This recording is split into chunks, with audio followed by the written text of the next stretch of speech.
Welcome to CISO's Insiders podcast, powered by GRC Consulting. In this podcast, we'll be interviewing leading CISOs and security leaders in the industry for light, eye-level conversations. Here, they share advice and tips, talk about their biggest accomplishments and failures, favorite drinks, key influencers, and much more. We encourage you to walk away with at least one insight that will help you better yourself or your business. Thank you for joining us, and we hope you enjoyed today's episode.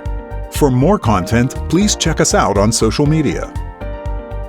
Welcome, everybody. Good morning. Today, I'm speaking with Ross Leo. Ross is based out of Houston, Texas, I believe.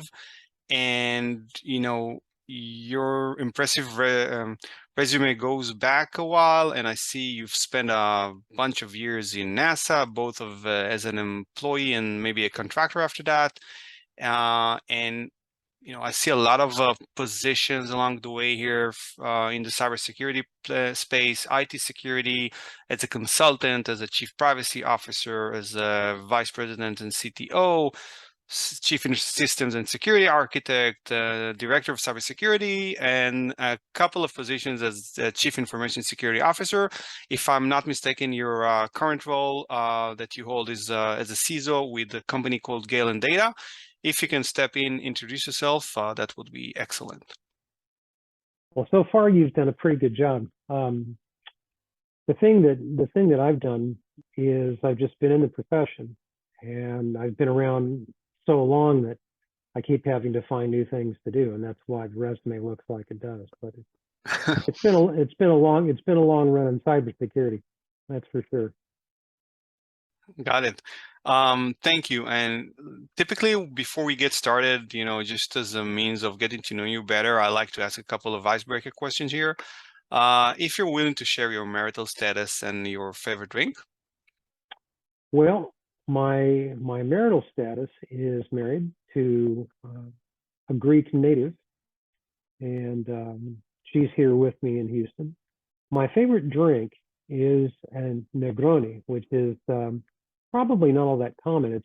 It's a combination of gin, sweet vermouth, and Campari, or another form of Campari like Cinzano or a bitters of some kind. But it's got kind of a bite, but it's a refreshing sort of drink. And with this hot weather, I alternate between that and gin and tonics.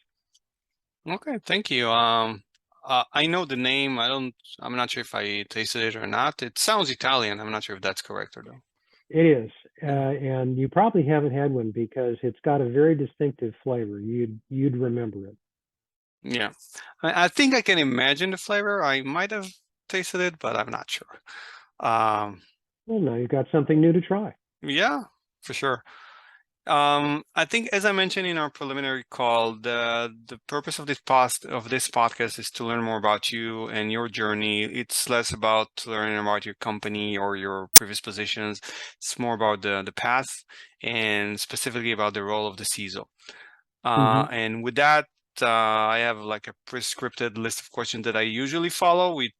Sometimes we go off script a bit, but let's get started and see where this discussion takes us. If there's one thing you wish you'd known before you began your career, what would that be?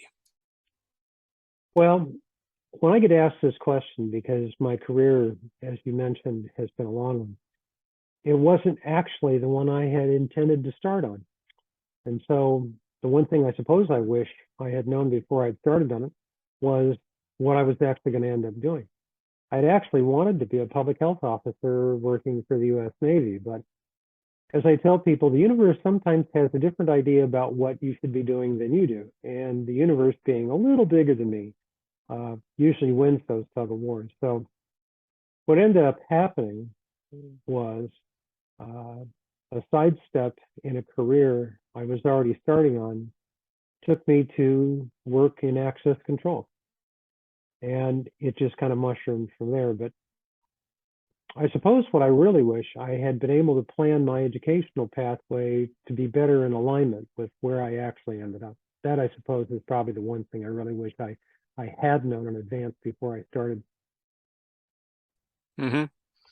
Yeah, I can imagine. And, education, I think it's always, a difficult nut to crack because, you're supposed to know what you want to do for the rest of your life at the age of, like here in the US, it's probably 18, 19, right? And then Probably. if you go down a certain path and then, you figure out, hey, this is not actually what I wanted to be doing. This is not my passion. Then you take a kind of a detour. So yeah, it's always Oh, yeah. hard. Had a few of those, that's for sure. What, like in your long and impressive career, what would you, perceive as your biggest failure, and what did you learn from it? Well, I had been working in the profession for probably about a dozen years or so. This is back in the late 80s. And there was so much interest where I was working. I was working as an employee at NASA at the time. By employee, I mean a contractor employee. I was never actually a civil servant. But it seemed to me that there was so much interest. And I come from a long line of entrepreneurs, so I thought I'd try my hand. Well, I did not do a very good job of doing my homework and doing some market research and that sort of thing. So I decided I was going to try it as an independent consultant because I wasn't 100% sure I wanted to stay an employee forever. Well, that did not work out so well. I just learned from that timing, like in comedy, timing in business can be the most important thing.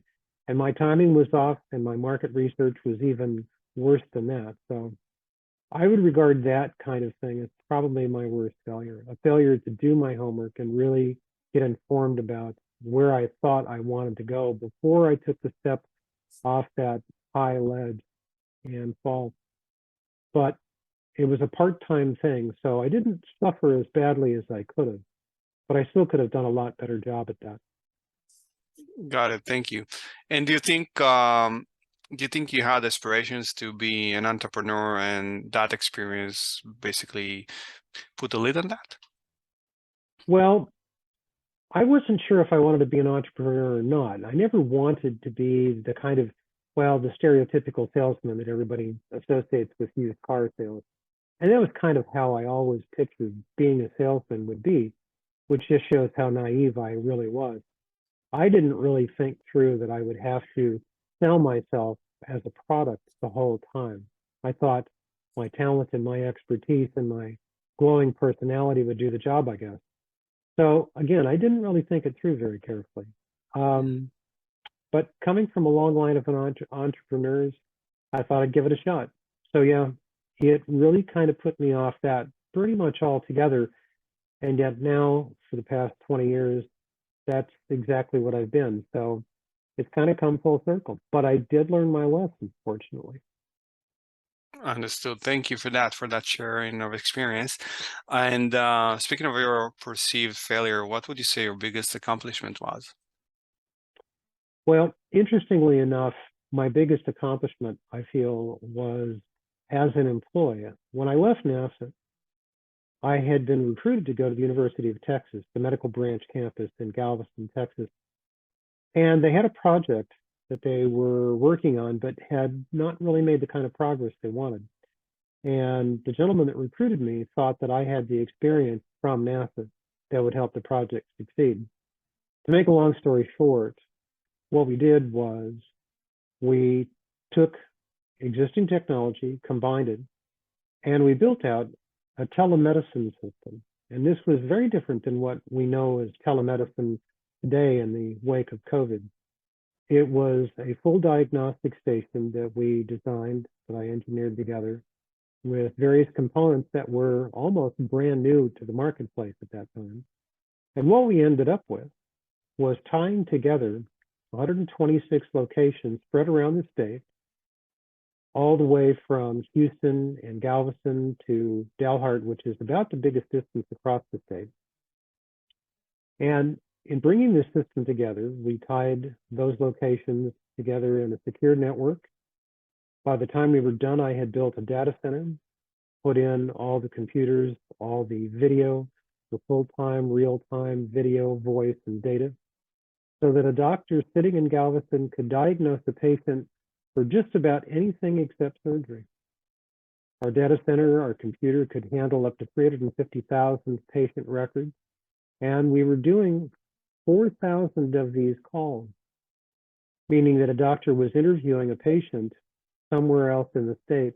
This is for the Texas Department of Criminal Justice, all the prison locations in the state. But he could interview a patient located as much as 800 miles away from him in real time for just about everything imaginable except performing surgery. And we were doing about 4,000 calls of this kind at the time. This was 2002 to 2006, at a time when other organizations doing 11 calls per month was, to their minds, a record breaker. So it was much more successful than I had imagined. And we did it in about 2.5 to 3 years. We got the whole thing rolled out. And it's something I've been very, very proud of all this time. I had a great team, and they did an amazing job. Still doing it, in fact. Well, that sounds impressive. And that was, you mentioned 2002 to 2006, I think. That was even before, I mean, we had high-speed internet, but not as good as we have right now. So I imagine you had like inherent difficulties there and challenges with setting this up, like in means of communication. And because you mentioned like video as well, right? That's right. Wow. Well, to answer your question, it was not the high-speed access that we know now, but it was a completely wired. Those who are listening may remember a line that we called a T1 line at that point. We talked about 10 meg and 100 meg right now, but this was a 1.544 megabit line. But fortunately, we owned all of the bandwidth, so we didn't have to compete. But yes, it was a very different time then. Yeah, I remember the times with the T1 and dedicated lines and all that. So understood. Okay, thank you. Interesting and impressive. And again, looking at your career, and it has been bountiful and very diverse, what advice would you give to someone wanting to pursue a career similar to yours? Well, the thing that has driven me all this time has been probably an undiscovered passion for this kind of thing. I never realized early in my career that this is something that really seemed to excite me. And it's done it throughout my entire career, finding a problem of this type, finding a solution, finding a way to bring competing things together. These were all things that have kind of mixed together to make this very rewarding. As I mentioned, this wasn't the path I had chosen, but it has certainly been a rewarding one. And what I would recommend to anybody wanting to do something like this is you have to have a passion for this, I think. And it's not about being geared towards a law and order or a very rigid sort of mindset. It's wanting to solve a certain kind of problem that cybersecurity today presents. And it's, as we know, it's a very widespread, multifaceted, sometimes very difficult problem. If you want to pursue a career like this, I think you need to have that kind of a mindset, not a passion for equipment and software, but a passion for really solving what I've come to regard as some very, very serious and very important problems that we face as a society today, not just in America, but worldwide. So having that as kind of a basis, but always remembering the context in which it works, a government, a business, a healthcare institution, or some other kind of an organization. These are things that a person who excels in cybersecurity has to bring together. And I think it can be extremely rewarding to do this. But that's the kind of thing I would recommend for someone to consider about themselves if this is a career they want to choose. Yeah, but basically you're saying an individual needs to find their passion. Of course. And you always. can't really understand if you have a passion for that before you actually try it, right? And this like space is so vast, like right now with cybersecurity, you can go any number of ways and like develop a full-scale career. If I'm just like a young listener out there and I'm just trying to wrap my head around like cybersecurity and what it means, like where do I start even to see if I have a passion for that, in your opinion? Well, I'll tell you what, when I look back on my own career and think about stuff like this, the thing that I had planned was something that I did have a passion for. But the thing that I had for cybersecurity wasn't really something that was awake until I actually got thrown into it and had some problems to solve. The thing that you have to do is you have to find yourself drawn to something like this. All the things that we read in the news, and this is one of the things that I find youngsters, because I teach at the University of Houston part-time. And one of the things that I find about it is they think that it's all the hot and sexy stuff about tracking down hackers and getting involved in cybercrime and all this kind of stuff. And the fact is, a lot of it really isn't like that. And it's easy to get caught up in that. And unfortunately, that'll disillusion people. It has to be the kind of thing that you're drawn to, I think. And there really isn't a better way for me to describe this. The students that I've had, they felt like this was something that was important, not just fulfilling, not just a paycheck, but something that was actually really important to do. You might even say they felt like they wanted to be a crime-fighting superhero. I've had a few students that were like that. And there are those aspects to it. But just like Picasso had to be drawn by a fiery passion for painting and artwork of various types, it's kind of the way that I feel about what I do. I feel like I'm doing something that really matters, that really means something. And I think this is one of, well, several or even many career paths that can really give a person a sense of fulfillment for working in an area that really matters, not just to a local area, but planet-wide. You can have an effect that way. But it's not something that you want to go after seeking rock star status. That tends to work against you because now it's like more for fame than it is for actually doing something that matters. So it's hard to describe beyond that, but that's kind of how I look at it. And I think a person just needs to really examine themselves and see if that's how they feel about it. It can be very mundane a lot of the time, to be honest. Yeah, for sure. Great insights. Thank you for that. Switching gears here, I wanted to discuss a different type of topic. As you know, the CISO role has been evolving for the past probably decade or even more than that. I will touch more about that. But my first question in that topic, around that topic, is like, we're still seeing a lot of CISO that are a part of the IT organizations within some organizations. What do you feel about placing the CISO role as part of the IT? Well, I have a general idea that organizations that want CISOs don't really know exactly what a CISO ought to be doing. In other words, they haven't really investigated what their expectations are of the role. I think some organizations bring them on because it's a good thing for public relations. They bring them on because the board of directors says, we need somebody who's in charge of this so that we can put a good face out and show that we really take cybersecurity seriously. So I think there are a lot of motivations, but my general perception is unless a company or enterprise of any kind really knows what they want the CISO to accomplish, and if we're going to talk about that, that role is a lot more diverse than you might think, in my experience at least. They really have to have a clear idea of what they really expect this person to do, what kind of a background they really need to be able to do the job in light of what they expect them to do. Some think they need to be very technical, and that oftentimes is what gets that person stuck into IT, which in my experience limits what they're able to truly accomplish to benefit the enterprise.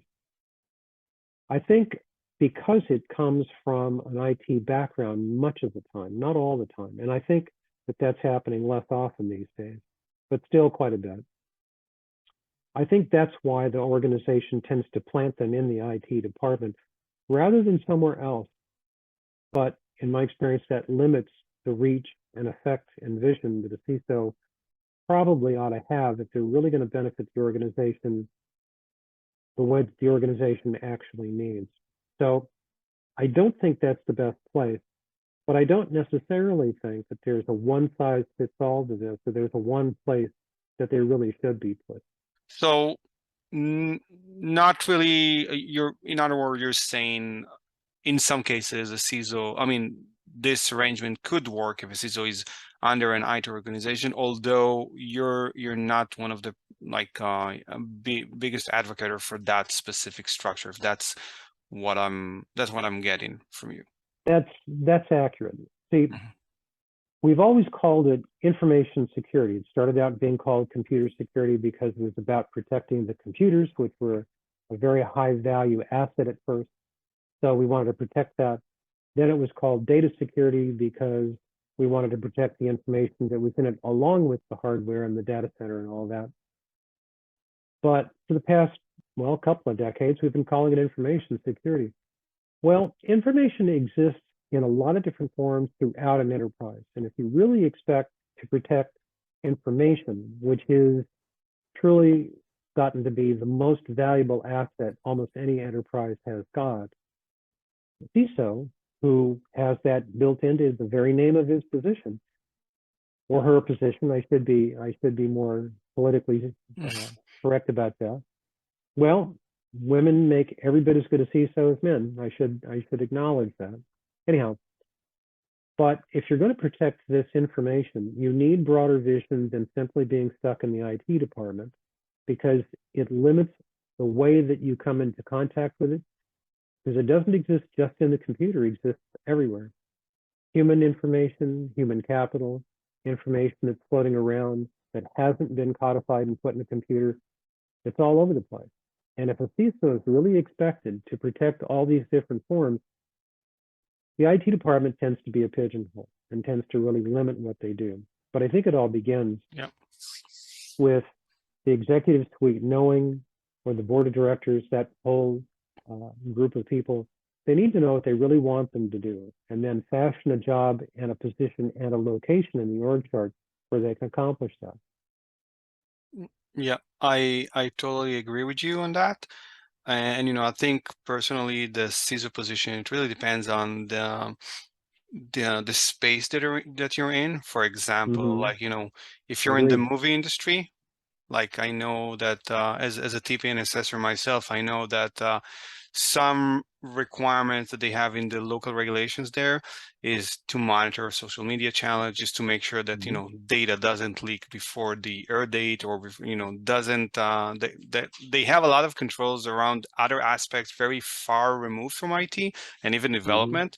So I totally agree that the CISO is much more business-oriented role, especially these days, and putting it under an IT organization somewhat potentially would limit this role in some organizations at least. Well, I think the comment that you made just now, the business organization, I think that's really sort of the key element. It's about the business and the information of the business. IT basically looks at one form of it. But to your point, being focused on the business itself and knowing what the business values means that you're broader. It means that you have a wider range of concerns and issues, and you need to have a broader reach for it. So it is about the business, because the information is about the business, not just the bits and bytes in a computer. So I very much agree with you. Okay, thank you. Moving on, just trying to keep on schedule here. So, looking at your bio again, and as I mentioned, it's very diverse. Where did you learn? Like, what were the best resources? Did you, learn this in college? Did you take like specific courses? Was it on the job training, a combination? Well, to be honest with you, I took all the necessary courses of computer science, but there wasn't really a cybersecurity course back in the ancient days of coal burning cars and that sort of thing when I was in college. There wasn't any cybersecurity really to learn. I studied systems analysis mostly. Most of what I've learned by doing. On the job training, hands-on, making a lot of mistakes and hoping to learn from them. That was really where I learned all of what I know. And I've had some good mentors along the way who, according to them, they learned it very much the same way. A lot of my colleagues learned it in the military, coming from classified systems and that sort of thing. But that tends to be somewhat limited in the facets that it deals with too. So The sources that I've actually picked up most of what I know from have been the general official sources like the FBI, the NSA, and others, but not exclusively. The industry over the last decade or two has really developed a lot of very high quality resources, and I've been making a lot of use of those. Sometimes you can do a lot of open source intelligence just by reading the papers. Every day I get a dump on my computer's desktop about what's going on in the hacker world or in the legislation world. Those can be very useful also because they can tell you what's happening, who's getting sued for what, where breaches have been, and you learn about how those things happen, how to take them apart, and hopefully how to prevent them. So it's been from a wide variety of sources that I've picked this up. But as far as skill goes, it's mostly been learned by doing. Definitely, I agree with you that, really learning is from like learning really how to do something is by doing it, and obviously failing along the way. I'm assuming small failures, hopefully. Yep. But if there's one common myth about this profession that you wanted to debunk, what would that be? Oh gosh, there's probably a couple of them. Let me give that a thought for a second. I think one of the things that I would want to debunk is that it goes back to what you were saying about having a CISO in the IT department. I think I've mentioned that that's probably not, in my opinion, the best place to put them. And I think that the myth, which I still hear occasionally, about a CISO being in the IT department or reporting to auditing still associated with IT, I think that shows that management is not making the best use of the CISO, but it's still a common perception from what I hear. I also think that, and this is one of the ones that both handicaps the business and the CISO, and that is the perception on the part of the business people or the legal people, but the non-IT, non-technical people, that a security program in general should be near perfect in its performance. And I want to debunk that simply by saying that's going to be almost impossible to do, because the people that we're defending these systems against can know everything that we know about our systems, not ours in particular, but they can get a copy of any software, any system that we can get. It's hard to make something perfect when you have a constantly moving, intelligent target like the hacker that we always fight against, or just the system problems that we create for ourselves. That's a myth that I think really hampers how effective the program can be based on the perception of the folks on the business side, as well as the limitations on the technology side. If there was any myth I would want to have removed entirely, it's that a program like this needs to be perfect. I think part of the job of a CISO is to manage expectations for who he serves and make sure that everything is going as well as it possibly can, but making sure that they understand that it's not something that's going to run itself perfectly, and it needs people with brains, with good eyes and good ears and good analytical skills to keep track of it. It's got to stay in constant adjustment, constant evolution, because of the moving and intelligent targets that we're after. So that's the one I really wish we could get rid of. Yeah, and I would even, expand that and claim that I don't think any other business units or, line of service, like business lines within a company perform perfectly. So obviously, like my rebuttal would have been, is the operation department, like, is that, functioning perfectly? Is sales, marketing, all the time. Yeah, all the time. You can't really do anything perfect, The but thing, yeah. to kind of jump on that for a second, there is something different about the perception that people have about cybersecurity, those who aren't in it, I mean, that for some reason it should be perfect. What you said about the other business departments, absolutely true. We mess up in accounting, we mess up in marketing, we mess up in those things all the time. But this is one where we're talking about security, and I think people just have this natural tendency to want to believe that a security program of any kind is going to be a perfect barrier against whatever evil forces it's battling against. And I think that that's unfortunate. And I think sometimes that we in security, in cybersecurity, we kind of give strength and force to that myth. And I think we need to be careful. We don't want people to think that it's not going to work, that it's not going to be perfect, because, well, we have job security to worry about too, to be perfectly frank. And so we want them to think that it's going to be very good, but that sometimes gets out of hand. But you're absolutely right. These other areas, they have all of their own faults and imperfections, but for some reason, people hold us to a higher standard, and we need to find a way to manage that a little better so that everything can be more effective and be seen in a proper context. Got it. Thank you for that. Let's talk a bit about the industry and trends as a whole, if that's okay. Just trying to pick your brains on a couple topics here. In your opinion, what are the main concerns that CISOs nowadays have, and where should they, focus their time on?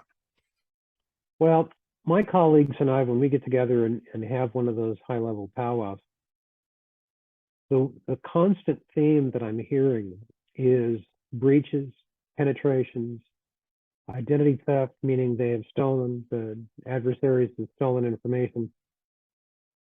I think one of the main drivers behind that is there is a lot of legal consequence that happens when those kinds of adverse events occur. And CISOs are very worried that their business is going to get penetrated. It's something I hear all the time. They worry about their programs being adequate, detection, reaction, correction, all that kind of stuff.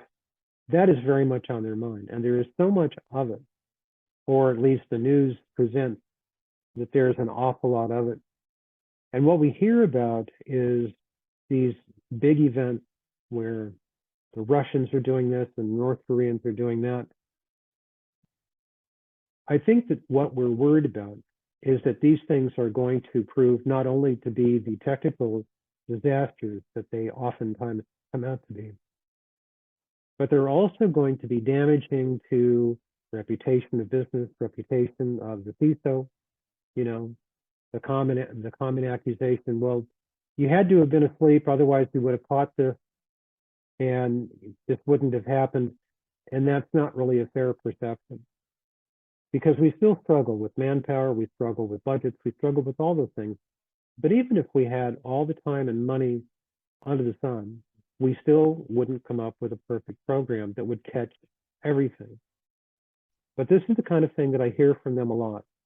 And the bottom line is you can only do what you can do. If a company or a government agency isn't willing to fund everything that they need, and that's an entirely different subject altogether, how much is enough? What's the right level? We have to make do with what we have. We have to be sure that we're flexible and adaptable. And this makes for a very complicated landscape for CISOs. And it's what they worry about. What am I missing? What am I not seeing? What's the danger that's out there lurking, waiting to smack my company and really do some damage? That's what I hear very, very frequently. In fact, I don't know that I hear anything more frequently or even at all from some sources than that. And as a follow-up question, in your opinion, what are the most important skills that CISOs should have to be adequate enough to deal with all those threats and risks that you mentioned? Well, what they have to be able to do, I think, first, is they have to understand what the real business priorities are. They don't work for themselves. They work in service to the enterprise, to the board, to the executive. And many of them, depending upon the kind of company that they're in, the kind of organization, there's a public that they have to serve as well. And this is sometimes lost when, all of this stuff is going on. I think the first thing that they need to do is really understand what the organization is that they work for, who they serve, what they do, etc. Really understand the business, because that's going to do a lot to outline what the real priorities are going to be. They need to be able to set up ways to manage that, to gather intelligence about what's going on with that, attacks, probes coming in from the outside. But along with that, they have to be able to understand who they serve and how to manage their expectations. I think one of the most important things is they're going to be the bearer of bad news. And I think the CISO needs to accept the fact that on occasion, they're going to have to do that. And they're going to have to understand their audience so that they can do it straightforwardly, without hesitation, to manage those expectations by being plain spoken about it. Folks, this is what's going on, is the kind of thing that I have in my mind when I say this. Good news can be presented any time, but the bad news has got to be presented the right way, at the right time, to the right people, if you want to get their understanding and their action to help you solve the problem. But you're going to have all of your feelers out there, gathering your intelligence, doing your monitoring, and staying attuned to what's happening in your own environment to make sure that, to the extent that you can, you get a jump on what's going on and you can respond quickly. I had a boss once tell me, I want you to bring me bad news and I want you to bring me problems, but I'd like you to have thought about it thoroughly enough that you've got an answer and a solution along with that, or at least a suggestion for one. I think a CISO's got to keep that in mind as well, because if you go to your boss with a problem and you look to your boss to solve the problem for you, eventually he's going to think you're a problem and he's going to solve it by getting rid of you. Well, correct. It just highlights the point I'm making. You've got to have a sense of what's going on, what the problem is, and how to solve it when you take it to a superior, because that's what their expectation is going to be. And it all comes from knowing who you work for and what their priorities are, because those are the ones you have to work with. Mm-hmm. Okay. And as someone who's been in the industry for a minute or two, and you've seen, this role of the CISO, and you mentioned information security, data security, information security, cybersecurity, you've seen the transitions, you've seen the CISO role growing, expanding. What do you think will come next? Where is this role going in terms of maturity and growth? Well, I've often looked at this as the same kind of thing that happened with accountants early on, doctors early on. It's going to be evolving. And I think one of the biggest things that I'm going to see is companies are really going to begin to see that a CISO can be and should be a key player. I think we still have some evolution before we get to that point. And I think CISOs themselves, the senior people that we look to, I think we have to look to them to do some professional evolution too, to understand if it's really a place that they want to be. I've talked to CISOs who would really rather be working with technology. They want to do that. That's why they got into the profession, but somehow they landed in a CISO role. There's nothing wrong with knowing that you want to play with hardware and software, because we certainly need skilled people doing that. But a CISO is a role that takes you away from that, or should, because you have to focus on the business. These are all parts of the evolution I see. I'll share an anecdote with you.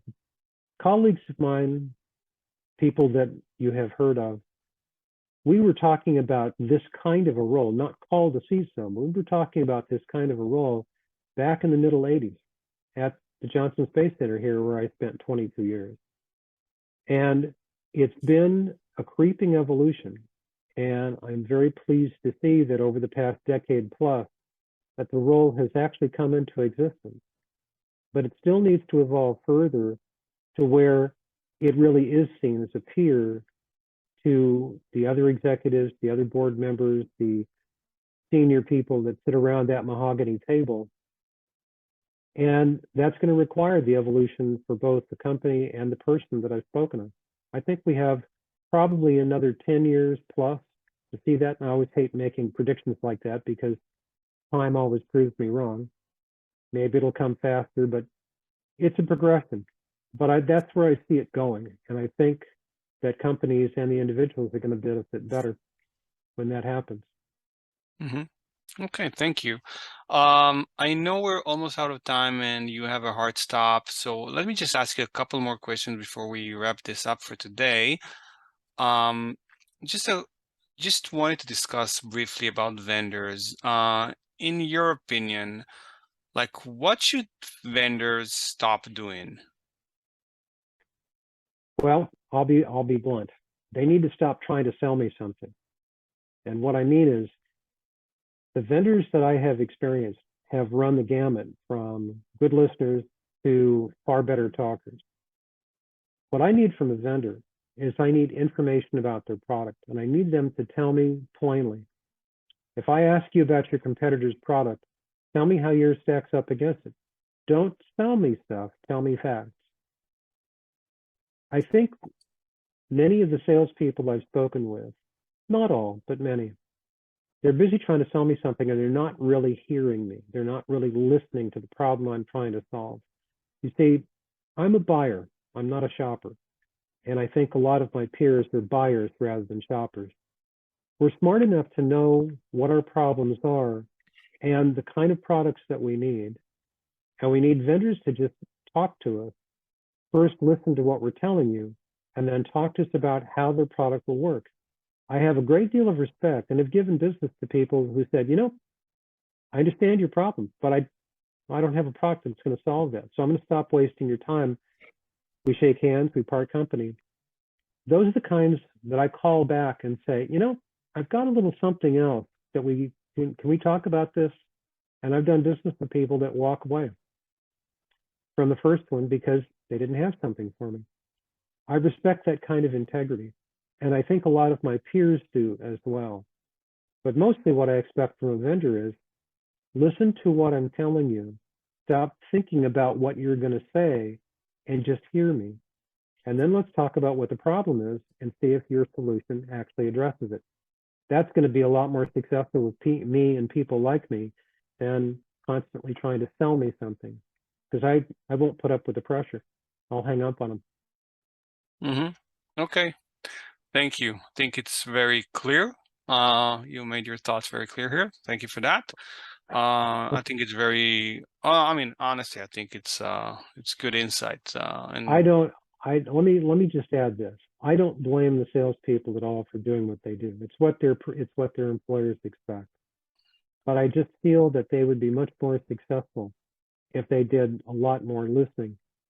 When I get clients, I don't do marketing, but I've got about a 95% closure rate on all the clients that I do have. And that's the philosophy that I've got. And it works for me that well. And that's why I feel that many of the salespeople in cybersecurity could do better, perhaps, by adopting something that starts out with listening, like the old saying, seek first to understand, then to be understood. That carries a lot of weight with me because it means they're talking about something that they've learned something about by listening to me. Mm-hmm. Yeah, I just, personally, I think the system is set up in such a way that, everybody wants to scale up. I agree. If you're a startup company, so you have this amount of millions of dollars that you need to invest in marketing and sales, and you need to show results. So it's very simple, the way it works. I totally agree with you. Yeah. So a couple questions to wrap this up. Anyone you wanted to name drop in terms of people that you look up to, influencers? Well, there are two. I have, they are both former bosses of mine, both at NASA. One is Hal Tipton. He was my boss there as a contractor for many years. He was the one who really sort of cemented me going after a CISSP, and this is in the days when CISSP wasn't even, the ink on it wasn't even dry. He forced me to go through it. I say force, I mean gently. He strongly encouraged me to do it. And then he recruited me to help him build ISC Squared when ISC Squared was 5 people. And that was back around 1997, 1996, that time frame.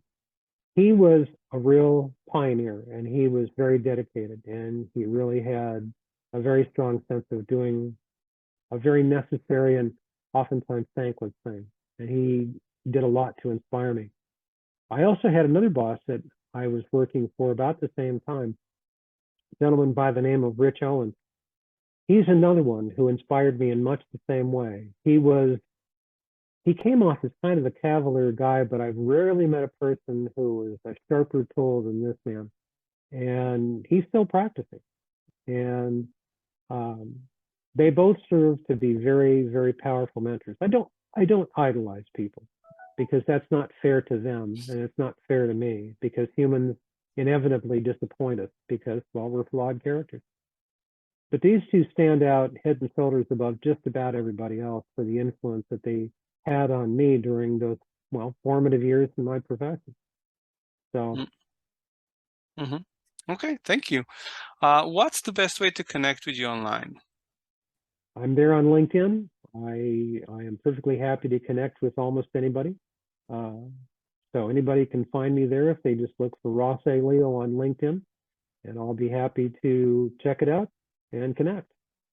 That's Thank the you. easiest way. Sounds good. And for a final question, if money was never an issue, what would you do with your life? Well, that's always a tough question because I really enjoy what I do. But I think if I had unlimited funds, I think what I'd do is I'd find a nice, cozy place. I'd set up a cigar bar, and I would put up a cybersecurity practice adjoining to that so that I could enjoy my stogies while I was doing my work. Because I can't do that today. I have a family and I have a home and got to keep the cigar smell out. But I think that would be fun to continue the way that I want to keep doing what I do. So that's the only thing I can figure. Okay, thank you so much, Ross, for taking the time and joining me today. I really enjoyed our talk. Looking forward to connecting with you in the future. Any party notes that you wanted to say out here? No, I was very pleased to be able to do this with you. This has been a lot of fun. I just Yeah, hope that I've been able to say something and help somebody out there. definitely. I'm sure your insights would resonate. Yeah, thank you again, and looking forward to meeting you in person at one point. Hopefully that'll happen soon. Thank you.